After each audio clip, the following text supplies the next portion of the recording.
All right, welcome to the Osmo Live Before Lock show. It's your old pal Emac filling in for one Josh Engelman.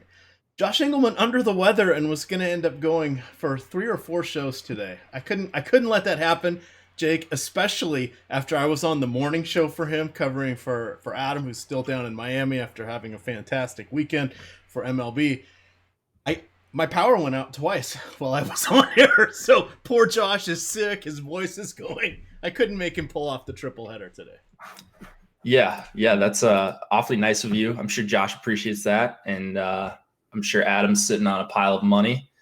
So yeah, lots of good things happening here at Osmo.com, and just kind of goes to show what kind of guy you are, filling in for the wounded teammate. Yeah, I would like to be just building lineups, but that's okay. We'll do a little bit of that on the air. Got my crunches ready. We're just waiting here for a couple of other lineups to come in. We're going to go game by game, just keep this organized. Nothing really dramatic has happened here. If you're doing basketball, you're waiting on the news for is Joel Embiid going to play or not. So that's kind of not very fun. And then 4 game hockey slate tonight, Jake. I'm Mhm. looking for those apples and Genos. Yeah, exactly. Apples and Genos. That's all you want. Just like Vegas 2 last night. They were nuts. That was so much fun. I stayed up watching that. I had a ton of them, and I clawed my way back to basically break even. So to me, that's a bit of a victory because I'm trying to have some fun in these playoffs. So it's worked out for me. I've got more positive days than negative thus far as we head into day 5 here. So Nice. That's all you can ask for when you're starting a new sport, anyways. So. yes, yes. But let's get into baseball here. We're going to go game by game, hit on a few things. First one we're going to talk about is the New York Mets at the Philadelphia Phillies. Probably two of the more popular, more talented pitchers are going to be in this game, so we'll spend a little bit of time on that. You've got Noah Syndergaard going against Philadelphia in Citizens Bank Ballpark, so that is a hitter's not quite a hitter's paradise, but it's close. You've got Nola going against a much improved Mets team, which I am going to continue to say because they are much improved over what we've saw from them the last 2 seasons with Pete Alonso, Robbie Cano's batting cleanup today. I think he had Sunday off. It was Wilson Ramos behind the dish. Those guys are all excellent hitters. And then you got Brandon Nimmo and Michael Conforto who are holdovers. I am leaning slightly towards the pitchers in this one. I did my turbo lineup, the 4 game turbo slate, and I set both these guys at 40% exposure. And then I took 40% of Yu Darvish, who we'll talk about in the next game, and then I mixed in some Shoemaker, etc. I think I'm going to let those percentages carry over. I may even tick down a little bit on them because I'll have a Trevor Bauer here as an option, which I didn't have on that other 4 game slate. But it seems like most of the pitchers I want are in this early handful of games. Yeah, for me, it's going to be Bauer, number one, kind of far and away. So I'm not like foregoing these guys, but the guy I am getting to more of is Nola. I think their ownerships are pretty similar. Actually, I think Nola's a little bit higher on, but you see the low total, 7.5, about good pitching weather. So you can make a case for either guy. I think just Nola has a better matchup. I know targeting against the Mets hasn't really been a profitable strategy so far in this young season, but under 10K for Nola, I think he's more than a 10K pitcher in this spot.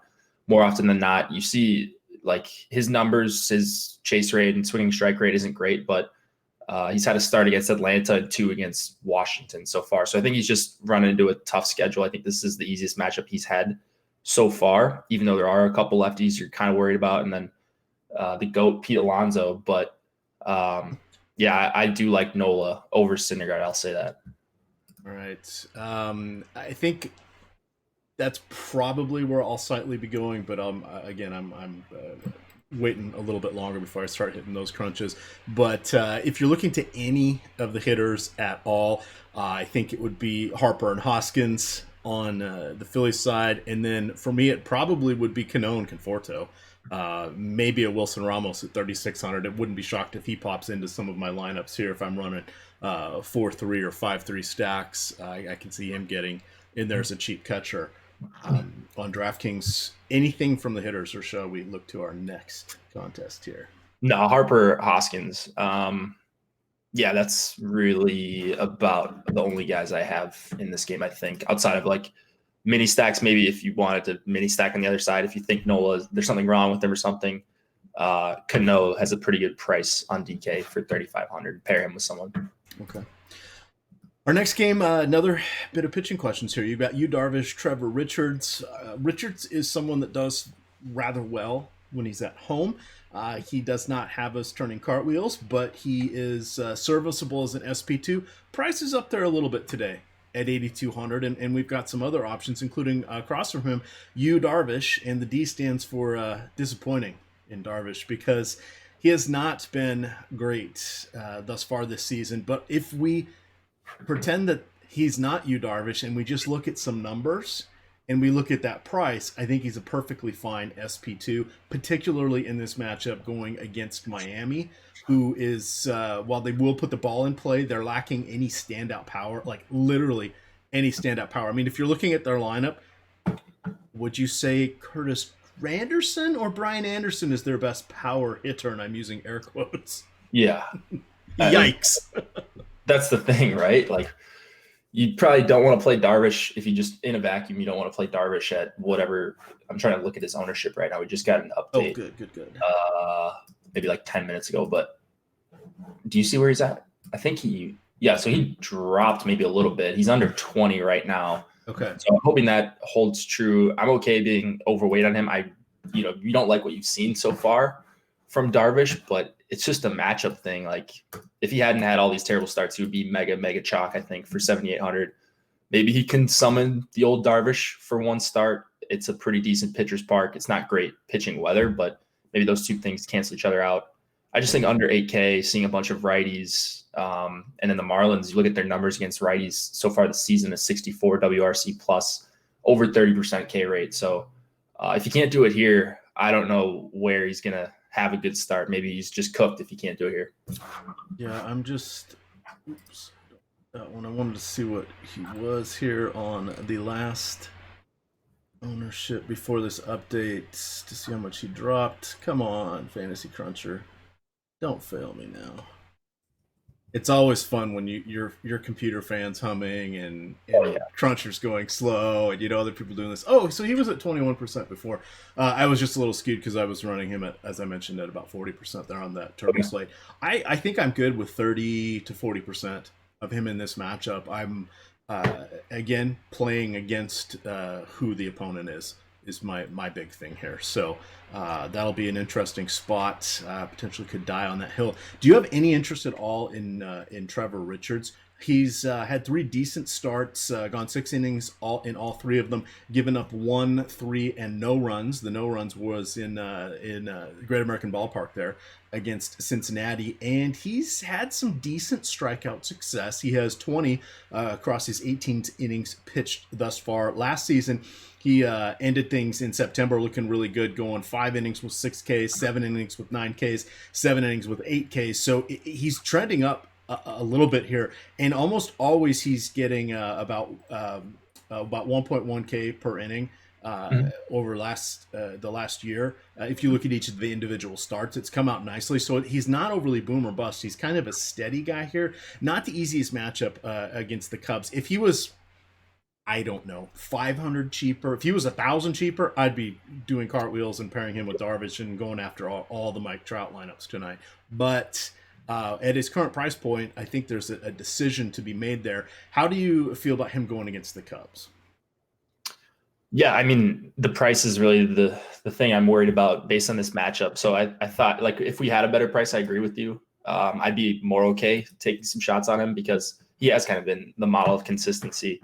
The issue is I really do like Rizzo and Bryant and some of these Cubs hitters against him. So I am playing both sides of this one. Like, I do that with a lot of teams, and I am definitely going to do it with Richards here. He's walked, I think, 10 in 3 starts, which is a little bit concerning. And if he's going to put these guys on base and then have to face guys like Baez and Rizzo with guys on base, that's not a great thing. So I don't know. I look at the walks. I mean, the swinging strike rate and the chase rate is solid. the matchups haven't been overly tough. Colorado, the Mets, and Cincinnati. So I'm kind of hovering on this one. I'm not taking a huge stand either way. I do have Cub stacks, but I also have about 10% of Richards. So basically right with the field on both sides.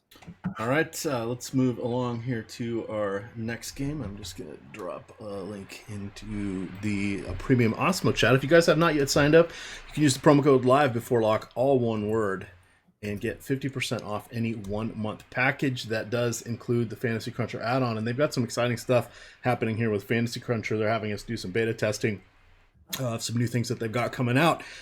So you definitely want to keep that in mind. Give us a try. Give them a try. It's the best deal out there to get both of us. It's the only deal out there to get both of us. But they have arranged for us to come in at a discount here because they know that we do a lot of work in our Slack coaching people up and explaining how to use the more nuanced aspects here of Fantasy Cruncher. So definitely check that out. Again, promo code live before lock, all one word.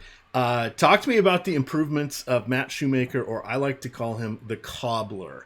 Now, he's made, 23 or 24 starts over the last 3 seasons, 2 injury-riddled seasons last year and the year before. I think he made 14 and 7 starts. This will be start number 4.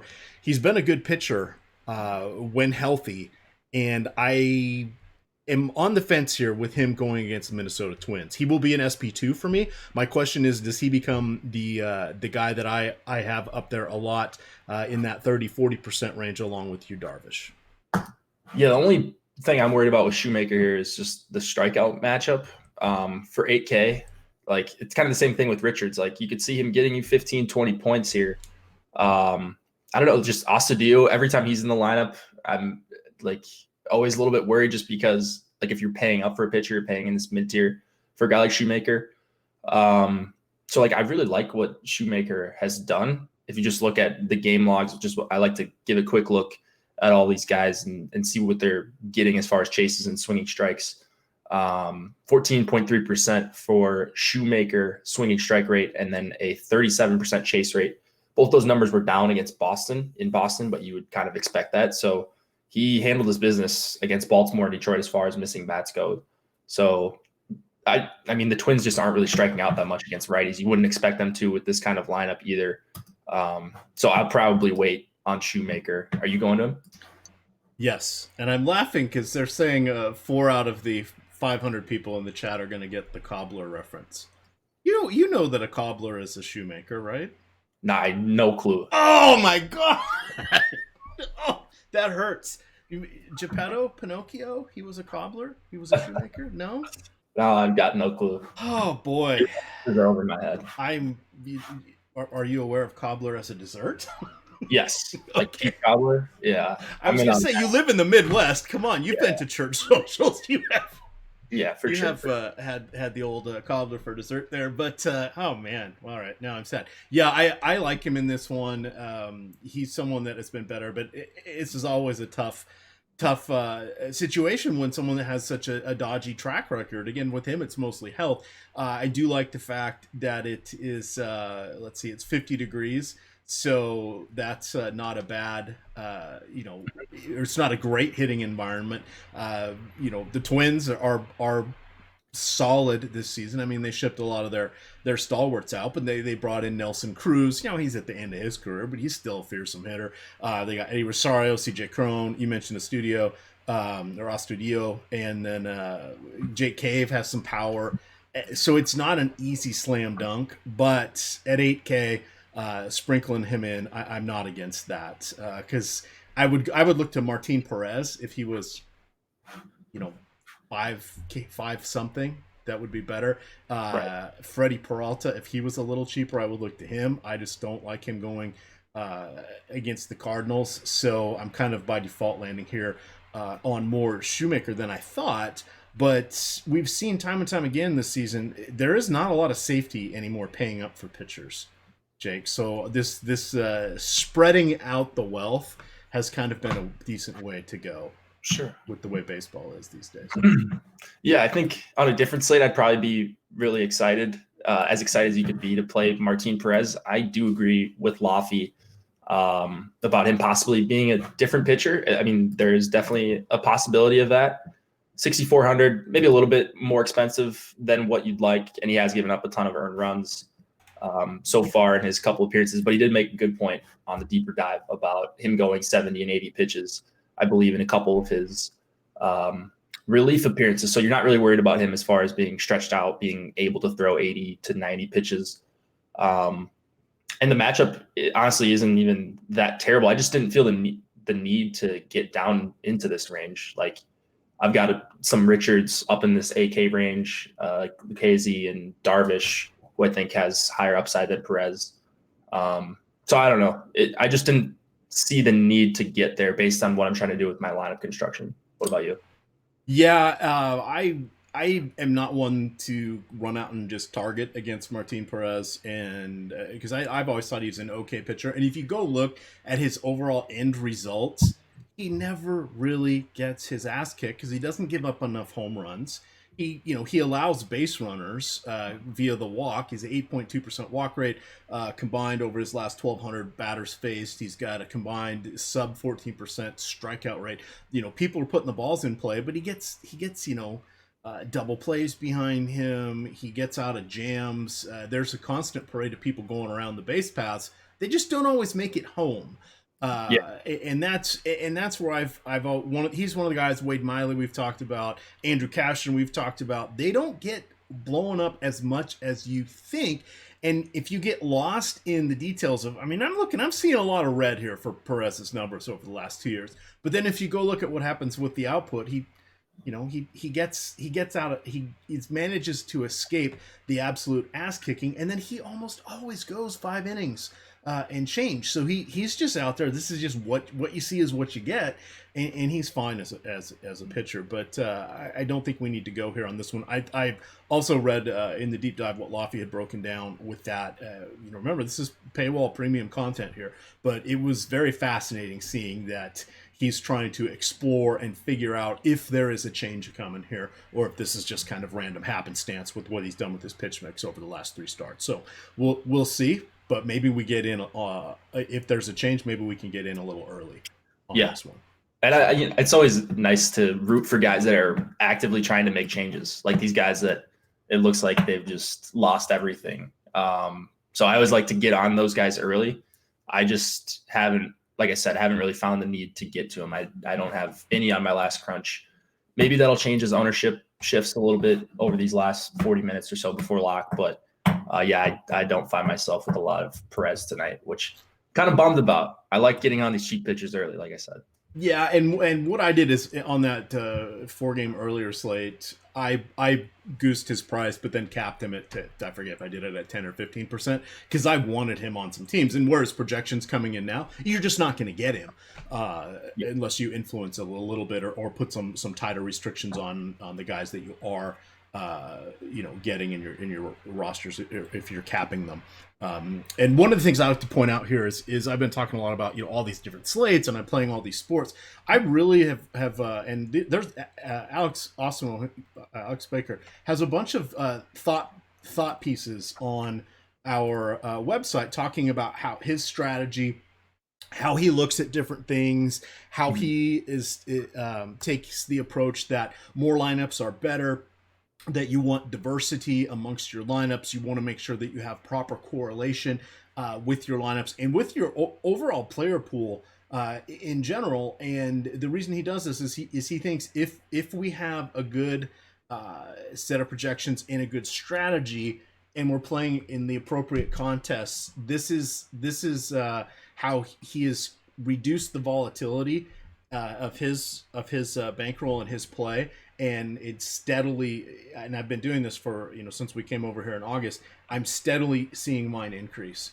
And that's something that's nice to see, Jake. And this is across multiple sports. Did it in NBA.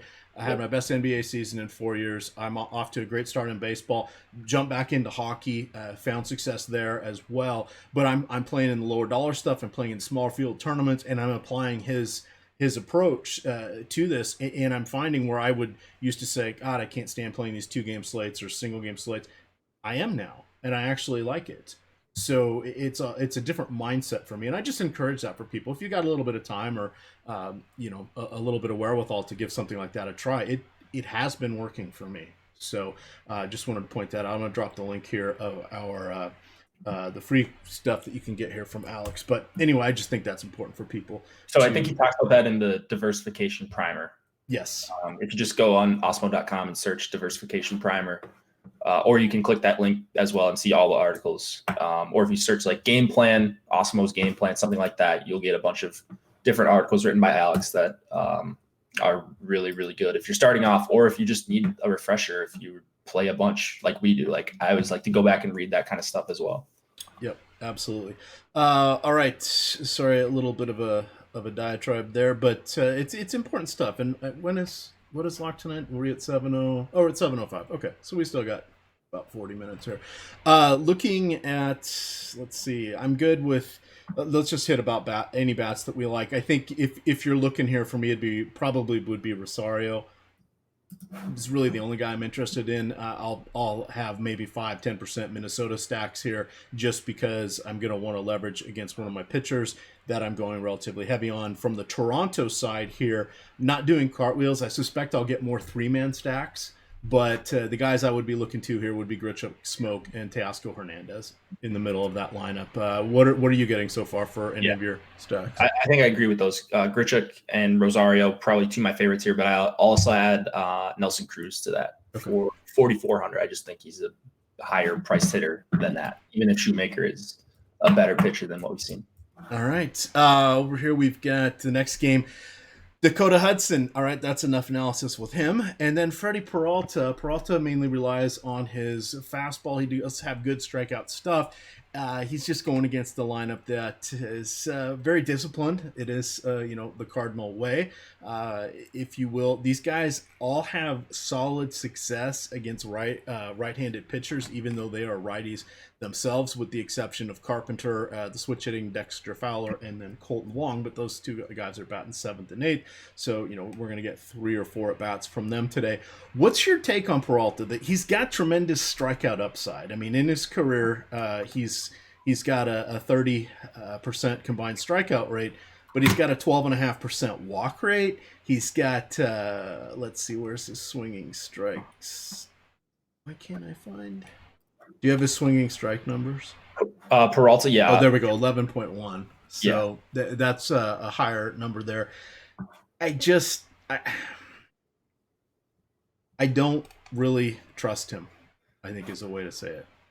I don't really trust Freddie Peralta in this matchup. Yeah, I mean, he could kill me with a 30-plus point DK start at almost 9K on DraftKings. I don't think that's very likely against all these Cardinals, and people maybe see all these righties, but you look at what the Cardinals have done against righties so far this season, 464 plate appearances. They have a 26% K rate, but they also have a 220 ISO. So lots of power. They're going to be seeing mainly fastballs. Like I mean, when Peralta's going to be chalky like this, I'll gladly take some of the other side. And I don't think I'm getting to really any Peralta. Yeah, I got none on my last one. So It's mostly just Cardinals for me here. And there's a good question. Do you ever just, like, of a good pitcher like this that is going to be popular, you're fine just getting none and moving on?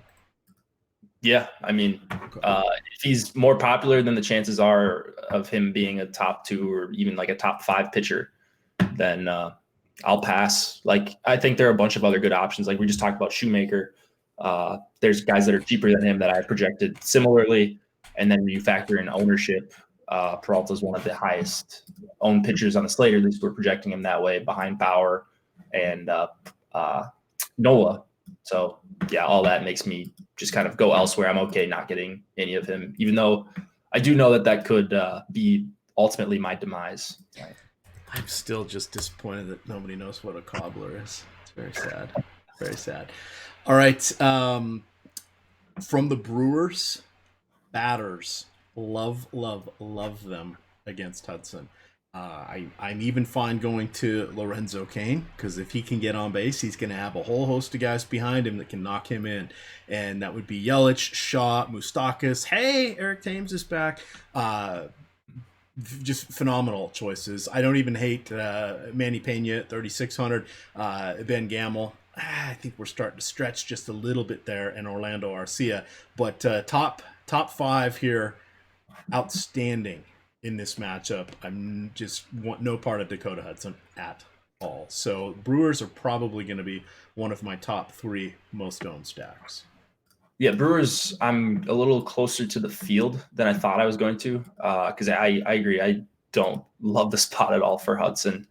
And I just love these Brewers bats individually. Shaw, Moustakas, Thames, all against righties. They crush according to the numbers I like to look at. And then same thing with Yelich, but he's against both hands, really. Caden leading off for 4,600 is a fine price, especially in the context of a stack. You would expect him to have increased opportunities if this Brewer stack does go off. So he's not a guy I would like intentionally leave out. Catcher spot, Pena maybe a little overpriced, and you've got a bunch of these catchers leading off tonight, so those guys are going to project out better than him. But I'm okay going really 1 through 6 against Hudson here. Okay, that I'm going to hit the crunch button here and see what happens with my run. Of course, now that I get everything set up, we get that Padres lineup. So jerks. We're still waiting on the Padres and Rockies. Or pardon me, we're still waiting on the Rockies and Cleveland lineup here. Moving on to our next game, Atlanta. There's a big A. It's for Anaheim. It's the Los Angeles Angels of Anaheim here. Perhaps I'm the one that needs a nap, not Josh. But we've got them going into Texas against the Rangers here. We have, let's see, it's going to be just shy of 80 degrees at first pitch. You've got the wind blowing in. That's more or less neutralized here at the ballpark at Arlington. Shelby Miller, as we like to call him. I'm good with Trout, Simmons, and Brian Goodwin. Those are the guys I like to get in my lineups. I am also getting Cole Calhoun and Brian Goodwin because it's lefty-lefty matchups. I'll live with it. They're a little bit cheaper, and since we seem to be spending a little bit more on both pitchers, we aren't doing like a top tier ace and then a super cheap guy tonight. That means we're gonna have to be careful when we're doing our stacks and seeing who's coming in, because you're gonna end up with a ton of Cole Calhoun and Tommy La Stella. Not really excited about the Tommy La Stella call. On the other side here, you have Trevor Cahill. I don't mind him. I think he's relatively talented, but the Rangers are carrying a 5.1 implied run total, which is pretty good. I'm not going to let Cahill really overly influence what I'm doing. I'm not going to play him. He was someone we looked to a lot the last couple seasons over there at FanBice, and I'm guessing you probably played him some as well. But he's kind of hurt, seems to have plateaued and even regressing a little bit of where his talent level may be, or his true talent outcome than the meteoric rise that we saw for about 18 months there. What do you have here with regards to Cahill? And then I'm assuming it's all about the bats otherwise. Yeah, so Cahill just misses so many bats that when there is a tough weather game and a high implied total on the other side, like I think if he has his best stuff, if he's got all his pitches working, that he can basically miss bats against any team. And then you add in a team that, they have a lot of power. So you're going to, people are going to be interested in rostering Texas bats in Texas, big total and such.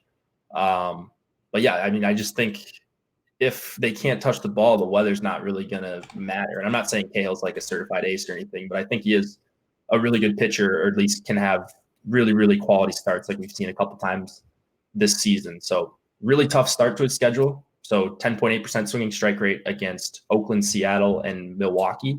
So that's why you see the chases down as well. But I think if he does have his best stuff, he's a guy who could ruin the slate at 7,100, I believe he is. Yes, he is 7,100. Yep. On this one, I'm just looking here. So, and the thing I like about him too is it's not like he's 20% where you have to play 30, 35, 40 all of a sudden to be getting a real edge. He's, what is he, like 6, 7%? So you can play 15, 20 and be fine. He's not going to decide your night if he does get blown up. And you still can play Texas on the other side because they do have speed, and Cahill does struggle to hold guys. And it's obviously a big total as well. So if you're playing 150, you probably should be on both sides, I think. Maybe some people would argue you don't need to have Cahill tonight, but I'm definitely going to have some of them. All right. Yeah, I'm coming in with a pretty hefty chunk here of the Angels in the Brewers. I just ran my first crunch here, but I was getting a ton of Joey Lucchesi, so I had to reappropriate things here because somehow I was not getting Nola or Syndergaard. So you gotta be smart with your parameters time and time again. We'll get to Lucchesi in a second, but just since we've got a half hour left, kind of ranking the overall pitchers. We've got 4 more games to talk about, but I think I would say DK pricing. Bauer would be 1. Lucchesi is probably 2 for me because I really like him going against Colorado. I think I'll have Nola and Syndergaard tied at 3rd, and then it goes down into a smattering of Darvish, Richards, Shoemaker, etc. What are you looking at ranking all the pitchers on today's slate? And that's what I do that's how I'd rank them for FanDuel and Yahoo as well. Yeah, just as far as ownership. Ownership. Yeah. Okay, so for me, it's going to be Bauer, Darvish, and Lucchesi, and Chesney up top. Then kind of the next tier, it's basically Nola by himself in like the 20-25% range. Okay. Then it'll probably be Cahill after that, like in the 15 or so percent range. If he's going to be at 4 or 6% ownership or whatever we have him at. And then everyone else basically below 10. Okay, so like Richards and Perez and all those guys below 10. Yep. Okay. All right. So I'm just changing mine around a little bit here. And again, even though I'm learning how to do this this new methodology of mass multi-entry, sure. I still ask questions because I think a lot of our viewers have similar questions. So it's always fun to do this and check it out. So when you're not sure, just ask questions, bounce your ideas off people, because when you do something like this with as much automation as we have, you can have unexpected results if you're not used to looking at said results, and you can sometimes all of a sudden after a lock you're looking at your player pool or your percentages and you're like, why did I do that? And that's never a fun feeling. So no, that's like the worst feeling in the world. I've had that already a couple times this year. So just you just need to constantly be working on how to make your process better. When you're using fantasy crunching, you are crunching 150 or more lineups. That's how the top pros are so good at it, because they do know what settings they need based on the slate size, and to be not overexposed to a certain hitter or pitcher or whatever. So yeah, it's all right. Hitting our next games, and nothing overly exciting in these. Heath Fillmyer, not really interested in him. Irving Santana, not really interested in him either. These guys are okay pitchers. It's 44 degrees in Chicago. They're playing this one in Comiskey Park, or whatever. What do they call it? Guaranteed Rate Field, or whatever it's called now. But they're playing this in on the Southsiders. But you've got Ryan O'Hearn. I think is a phenomenal play, especially at 3,700 today. I don't hate Lucas Duda, who does have some surprising pop. There's a nice little 2-game turbo slate, and those guys are going to be in a lot of my lineups there. On the other side, I think Yonder Alonso, Jose Abreu, and probably Eloy Jimenez are the guys that I like, in addition to yet another catcher, Wellington Castillo. It's like good catcher day all of a sudden, Jake, with a bunch of them getting the day off yesterday. So we have an embarrassment of riches at the moment. But this one, I'm just seeing a sprinkling. The weather is not exciting me a ton. And then both pitchers, both teams have kind of crappy bullpens. But I don't want to play these pitchers either, even at their low prices. I've actually zeroed them out. Oh, okay. I didn't do that intentionally, but it looks like I'm going to get there. I had one Phil Meyer share in my last crunch, but maybe I won't even have that. So yeah, I don't have real interest in the pitchers here. I do really love the bats though. So this game I'm noticing is going quite a bit lower owned than especially the Angels. And I like the Angels. It's hard not to like the Angels, but even the Rangers as well. So I like going really heavy on both sides of this game. I think it looks like Casey's getting some ownership, but I don't think high enough. So I'm all over Mondesi and Gordon. I love O'Hearn. Duda, those guys are both first base options, so you can't play them both on DK. So you got to choose there. That's really my toughest decision here. But I didn't even mention Merrifield off the top. It looks like he's going to get most of the attention for KC, but the rest of these guys I think are going to be really underowned against Santana, who I think is just cooked right now. He showed me nothing in the first start. He hasn't been good in a couple of years after missing all of last season. So I have no reason to believe that he's going to all of a sudden turn it around against KC. And the 4.6 implied total for a bad team in 45-degree weather is pretty telling for me. Yeah, that's a good call out on that one as well. Cruising along here. Next one, still waiting on the Rockies lineup, but they love to be the last team to release it no matter what. It doesn't matter to me who's in the lineup. I'm looking at Joey Lucchesi. He is, I think, a phenomenal young pitcher. Yeah, it's a little bit of game log watching, but Colorado Rockies have a 3.4 implied run total. Jake, that is pretty bad. Pretty bad. So no issues with me getting a ton of him. I've actually had to actively set caps to not get overexposed. From the Rockies side, I don't think I'm getting any hitters. That'll probably rectify itself a little bit as I'm continuing to play around with my stack percentages. I would guess if I get them, if I get Arenado, Story, and Hampson, the righty-lefty matchups, or Reynolds, I don't mind. But this is one where I don't think, I would probably expect to see them more as three-man stacks, because do they really have four guys that I want to fill out here against Lucchesi? I don't think so. What is your take on this game, and what is your ownership on Lucchesi now? Yeah, he is right up there with Darvish as my second highest owned guy behind Bauer. So, yeah, I definitely second what you said about him. I think he's a perfectly fine play. 9K, you could argue that maybe that's a little bit overpriced, but yeah, Colorado's just been so bad. And there's two hitters for me that I'm worried about, and it's Arenado and Story. Mm-hmm. 2 out of 9 you're worried about is perfectly fine for me to go up against. So if you want a two-man stack, Arenado and Story, I think that's an okay idea against a guy that's going to be pretty chalky in Lucchesi. But I don't know how he doesn't have a pretty quality start here. Maybe if he gives up a bomb to those guys, you could be in trouble. But yeah, do you see anything else that you're worried about? Are you worried about Blackmon lefty that much? No. If this game was in Colorado, I would be relatively tepid on Lucchesi at this price. But if this game was in Colorado, he'd probably be somewhere between 74 and 78,000 or 7,800. Oh, just got the Rockies lineup. It was mostly as expected. They've got Blackmon, Hampson, Arenado, Story, Reynolds. Hey, Noah Cuevas is in there. 3K, your minimum priced DK outfielder.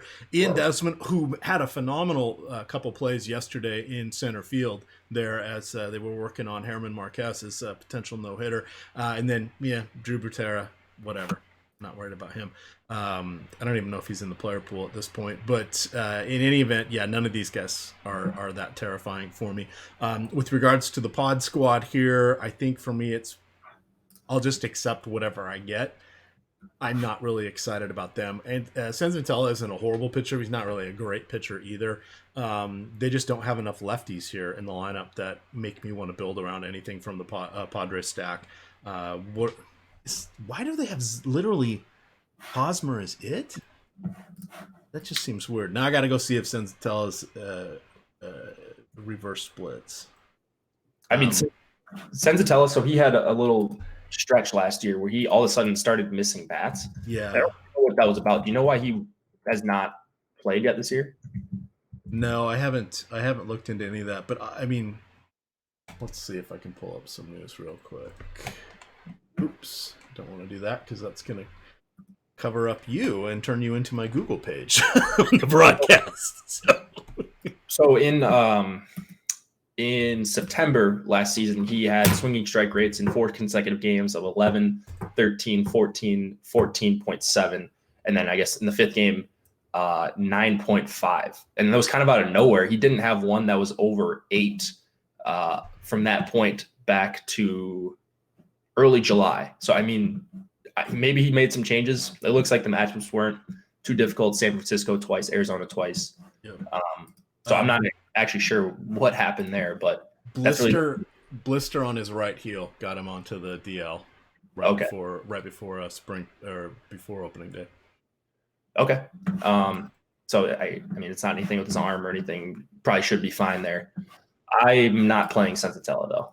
No. So yeah, I'm refreshing my crunch right now with the new lineup. But all right, we just got an ownership projection here. We got 20 minutes here until lock. It is at 7:05 this evening. For those of you that have not yet signed up to Osmo.com, what the heck are you waiting for? Use promo code Live Before Lock, all one word, and get 50% off any 1 month package. That does include the Fantasy Cruncher add-on. So definitely give that a gander. Come on into the premium Slack chat, and we will teach you the ways of using the variety, the myriad, the plethora of tools here at Osmo.com. We've got Alex Baker himself. We've got his ratings for darn near every sport, where he assigns everybody an A through E rating for value based on their price at the different sites, as well as for production. So you get the dual grading system there, which has been quite helpful. We've got the popularity percentages, as I like to call them. You guys call them ownership percentages. We got those for every sport except hockey, Jake. Hockey. They're working on those behind the scenes. Okay. I know that has been worked on, so maybe next season. Yes. We have Yahoo in the fold now, so we have Yahoo ownership projections are in beta, but the DraftKings ones, FanDuel ones, eerily accurate for basketball, but I am enjoying them for baseball. So definitely give that a gander if you have not. Again, that's promo code Live Before Lock to get yourself that discount. Continuing back to our analysis here, we've got the Reds and we've got the Dodgers. So I wrote up in my Hitters Spotlight and Stacks article that I wanted to look at for the late slate. I'm not as excited about this for the main slate, but for the late slate, looking at Luis Castillo, because he has been outstanding against righties. A 247 wOBA, 121 isolated power, 25% strikeout rate, a 6% walk rate over his last 400 batters faced. Those are monster numbers. Here's the problem. He's horrid against lefties. 350 wOBA, 220 ISO, 9% walk rate, 25% strikeout rate. So strikeout rate's still pretty good. But the Dodgers just have the luxury of running out a bunch of their best hitters as lefties. So you've got Jacques leading off. You've got Seager, you've got Bellinger, you've got Josh Engelman's favorite, Max Muncy, in there. This is a fantastic spot. I'm actually getting them. I just did another crunch. I'm getting them at 20%. Is where I had them capped. So something must have tweaked, but they're popping up for me in a big way here. How are you feeling about going against Luis Castillo? Because Luis Castillo's a guy, if he's going against the St. Louis Cardinals, I'm interested because they have a heavy righty lineup. Not interested at all for him against the Dodgers. I'm not getting any lineups with Castillo. I am getting to some Castillo. Okay. This is the beauty of baseball. Talk about that. How do you think that's happening? It's just similar to Cahill. I'm okay taking pitchers that I think have really good ability to miss bats in tough spots. And you could argue that maybe LA is one of the toughest matchups for a righty, projecting throughout this entire season. Especially if they roll out a good lineup like they did. But you look at these swinging strike numbers, 16.7% for the season for Castillo. He's a guy who I think he's only walked 2 batters in his first. Oh, no, I'm thinking of someone else. He did walk just one last game, but he did have 4 and 3 the game before that. I think I was thinking of Cahill, actually. I forgot to mention that. But anyways, 8, 9, and 8 strikeouts in his first 3 starts. He's going deep, 7 innings his last 2. I'm not really worried about pitch count here. It's just a matter of, does he have his best stuff? And I think there's greater than what do we have him at, 4 or 5%?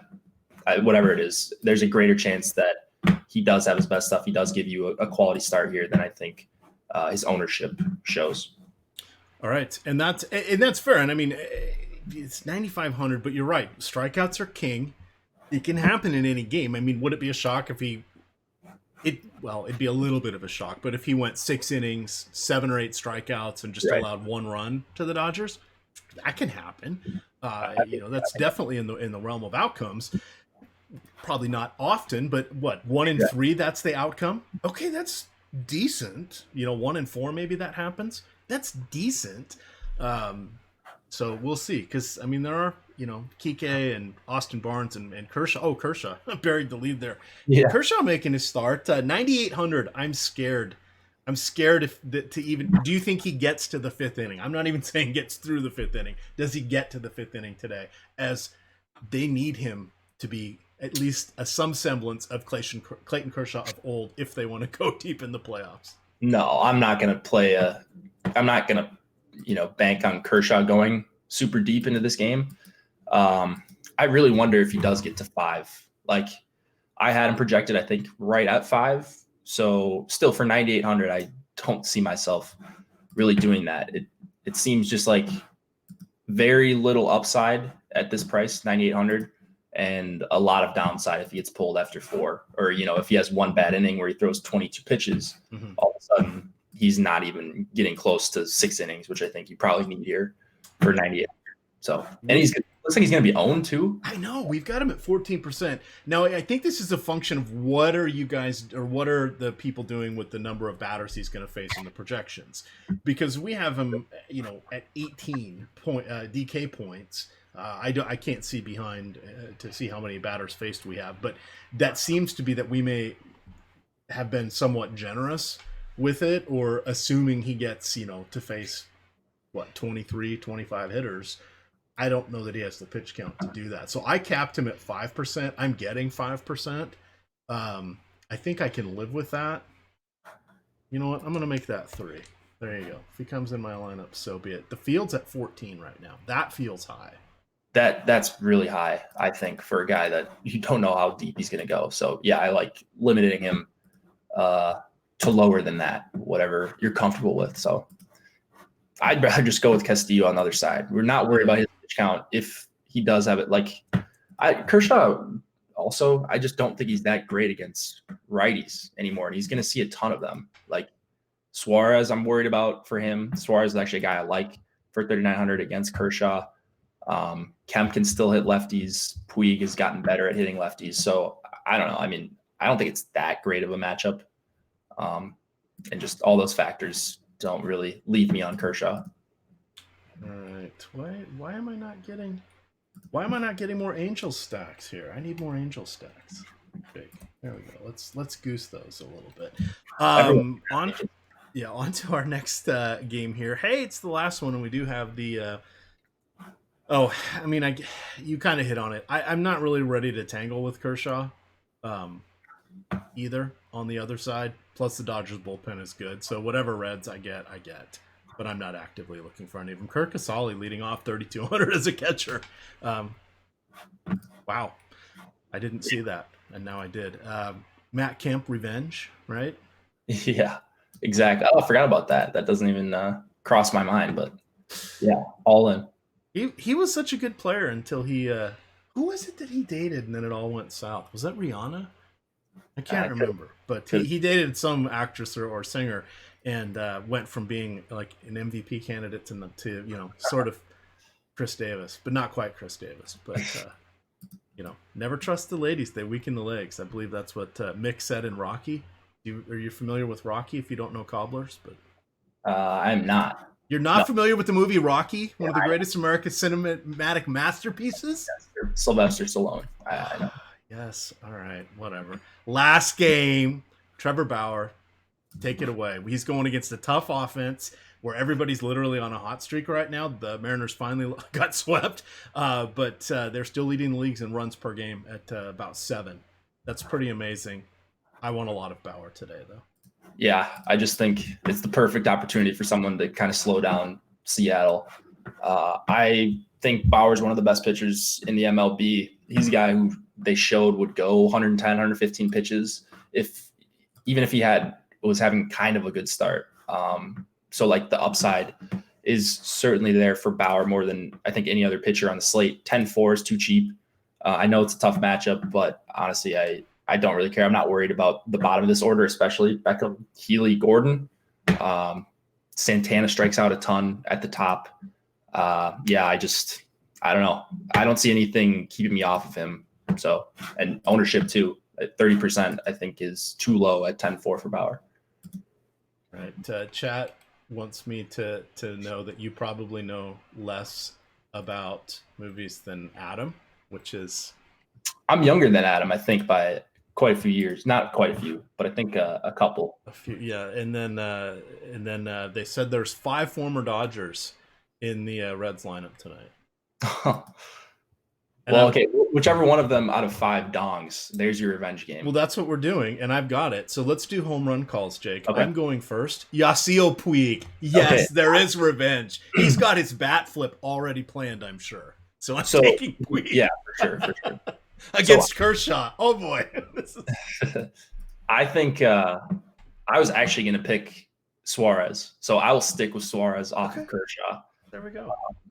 I just love Suarez against lefties. So that's where I will be at. All right.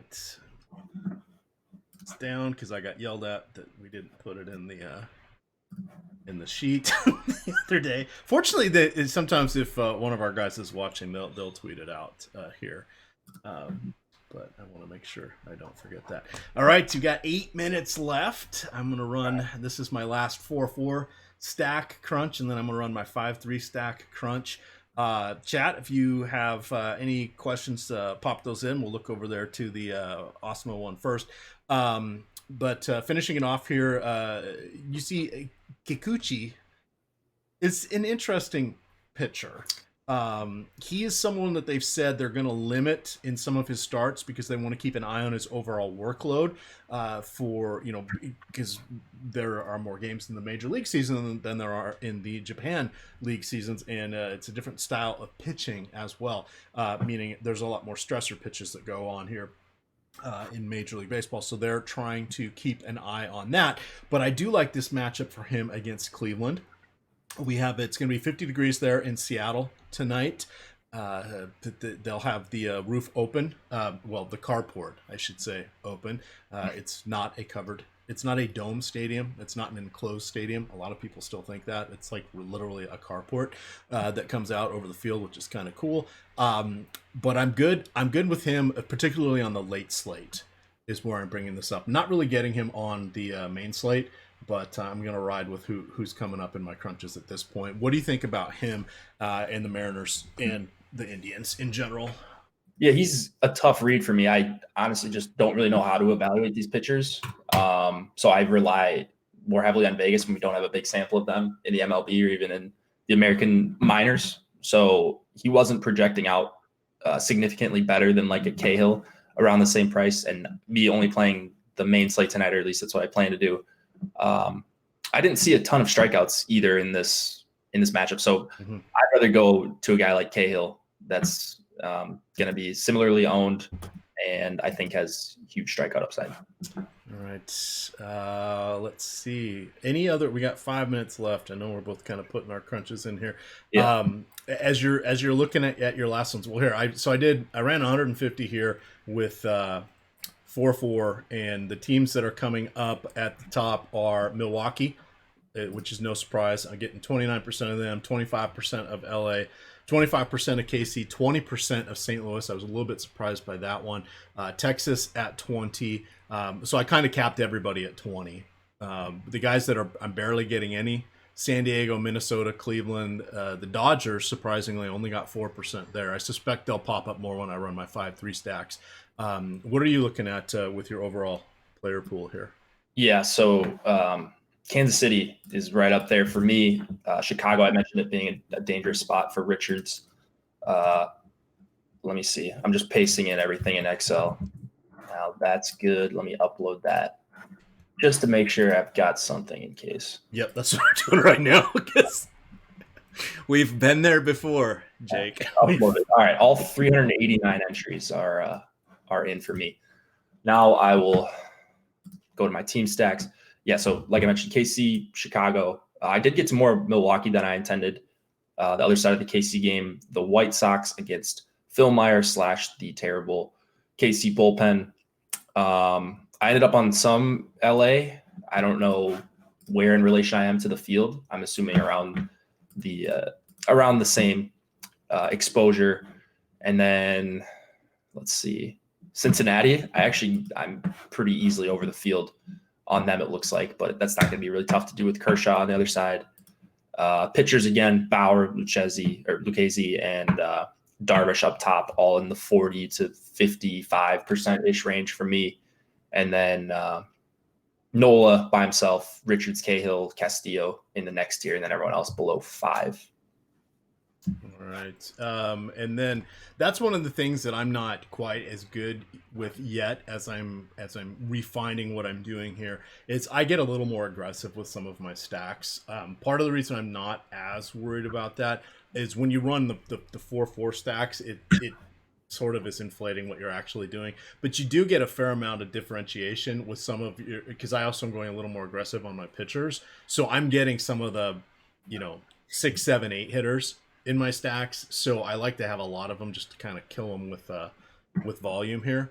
That's one of the things I'd like to learn to refine a little bit better as we go through here. And we do have an intriguing feature piece here that Alex is putting out each day with the stack percentages and chances of success throughout the slate relative to all the other stacks and how they should perform with value, etc. So I want to start to incorporate that more into what I'm utilizing here.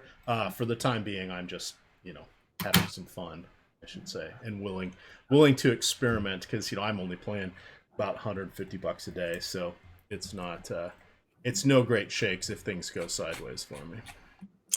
How are you guys approaching Danny Santana? McCod and Chad asked. You mean the most amazing hitter in the history of baseball, Danny Santana? Yeah. Does he have I think I was listening to yesterday. He has 25 hits and 25 RBI or something. It's just. He's going to get cold at some point. I don't know when that's going to happen. I don't really like the matchup for him against Bauer, but holy hell, he's been... No, Danny Santana. The Rangers guy, batting second. Oh, I'm sorry. No, you're Who good. am I thinking of? You're thinking of Domingo. He is also in the lineup there you go. against Bauer. So you weren't off. I'm sorry. I have not given Danny Santana any thought. I have 1% of him. We are projecting him at 20. So that kind of goes to show how I feel. I think I'm under a little bit on the Angels, but in my Angels stacks that I do have, they are not really going to include him. So it looks like as an individual play, I have him on 17% of my lineups, for what that's worth. Yeah, okay, so you're closer to the field then. Yeah, that would be a little higher than I thought. But again, I have not had any trouble getting in my pitchers. So when that's happening, it means I'm also playing some of these cheap guys that we may not know a lot about. You end up with Cole Calhoun, Tommy La Stella, players of that ilk, which, your mileage may vary because they're kind of punch and Judy hitters. But yeah. We'll see. Oh, all right. Uploaded the lineups. All right. That was close, Jake. That was close. I would like to look at my lineup page too on DK just to make sure they're all different, because it says if you upload an old CSV, you could be screwed. So just make sure, scroll through, make sure you got all your different lineups, at least different variations of things. Yep. I've actually started naming my files, and then if I join more contests, I just copy those over into the file. So I have Monday main DK, and I have Monday Turbo DK, and I have Monday Tiers DK, which reminds me I did not upload my Tiers. Shit. Got a little cocky there. I gotta go chase this down because I think I have some guys that aren't playing in my Tiers lineup. So any final thoughts as we wind up our show here? No, I don't know. I mean, I feel like I'm close to the field on a lot of different stacks. The guys that I am going overweight are on like KC, Chicago. So hoping to root on my Cubs for a big night and hopefully bank that 100K, that ridiculous payout structure. Did you see that one, the $5? No, I refuse to play in those. I don't blame you, but I still do it. I understand the appeal. And but the payout structures are irresponsible at this point. I mean, I can't remember if you and I talked about this or I talked about with oh yeah, Josh. We all talked about it, I think, together. Yeah, with the one where Alex got 100K for first, he also got seventh, was $1,500. Yeah. What the hell? Yeah, I can't do that. So no, I play one in the Millie Maker every time. This Sunday I played it. I bounced. I got all 6 through, and I bounced between. I think I ended up winning $40 or $50 off it, so I at least doubled. It wasn't a min cash, but the highest it ever got was like briefly worth like $100. That's fine for me. I don't mind that. I'll put the $20 towards it. But yeah, hat tip to you and all the guys that are playing consistently in these massively top heavy tournaments, because you really have to have like top 10 success basically to start making profits. Oh, I mean, it's ridiculous. This is the worst one I've seen. 100K up top, 25K to second, 10K to third, 5K to fourth, 2,500 to fifth, 1,500 to sixth, 1,000 to seventh, and then everything else is 500 or below. Yeah, I can't do it. I'm gonna keep my streak, or I guess my streak was broken, but I'm on pace to make this. I've only had one losing year, shall I say? It's the easier way to say it, and I've been playing DFS since 2011. So there we are. Love it. Profit's profit. Yep. All right. Well, let's get on out of here, and we can have some fun here and watch some stuff. I'm sure you're going to go watch the NHL. I'm going to go have dinner, and then my buddy Laffy wants to do the podcast early. He never wants to do it early because he wants to watch the Sixers game. So Clayton Kershaw going to be limited to around 90 pitches. Okay, I'm going to set the over-under at 74, and I'm taking the under. I would set it, yeah. I was thinking like 74, 75, so 90 I would be very surprised, but we'll see. Indeed. All right, gamers. With that, we're going to get on out of here. Remember, you got the DFS Strategy Show tomorrow morning with Dave Loughran and Josh Engelman, assuming he's healthy. If he's not, I'll probably jump on there as well. So with that, good luck.